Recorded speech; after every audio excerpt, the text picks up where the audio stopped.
நல்லதே கெட்டதோ எடப்பாடி ஒரு ஒரு ஒரு முடிவு எடுத்தது காரணம் என்னன்னா, அண்ணாமலையை மாத்துங்கன்னு முதல்ல சொல்லி பார்த்தாரு. பட் ம். அதுக்கு அடுத்த கட்டத்துக்கு என்ன முடிவு பண்ணாரு, சரி பார்லிமெண்ட் எலெக்ஷன்லயே பிஜேபியை கழட்டினா தான் 2026 நம்மளுக்கு சரியா இருக்கும்.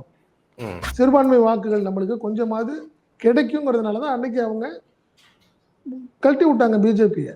அதோட மாற்றம் இல்லை. இன்னைக்கு வரைக்குமே அவங்களுக்கு யாருக்கும் விருப்பமே இல்லை.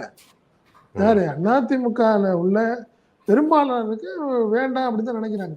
கொங்கு பெல்ட்டில் உள்ள ஒரு சிலர் மட்டும்தான் பிஜேபி கூட்டணி வேணும்னு நினைக்கிறாங்க. காரணம் அங்கே இருக்கிற கொஞ்சம் வாக்கு இருக்கு. பிஜேபி ப்ளஸ் ஏடிஎம்கேனா நம்மளுக்கு ஒரு சாதகமாக இருக்கும்னு நினைக்கிறாங்க. மற்றபடி நீங்கள் தென் மாவட்டங்கள்லேயும் விடுங்க, வட மாவட்டங்கள், சென்னை உள்ளிட்ட ஏரியாவில் யாருமே விரும்பலை.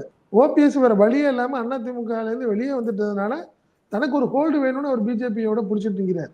நீங்கள் ஒருங்கிணைந்து இருந்து அவங்க 2 பேரும் ஒன்றா இருந்திருந்தாங்கன்னா கண்டிப்பாக பிஜேபி வேணாம்னு முடிவு எடுத்திருப்பாங்க. காரணம் என்னன்னா, பிஜேபியோட சேர்ற வரைக்கும் அதிமுக வீக்கு தாங்க. அதில் மாற்றம் இல்லை.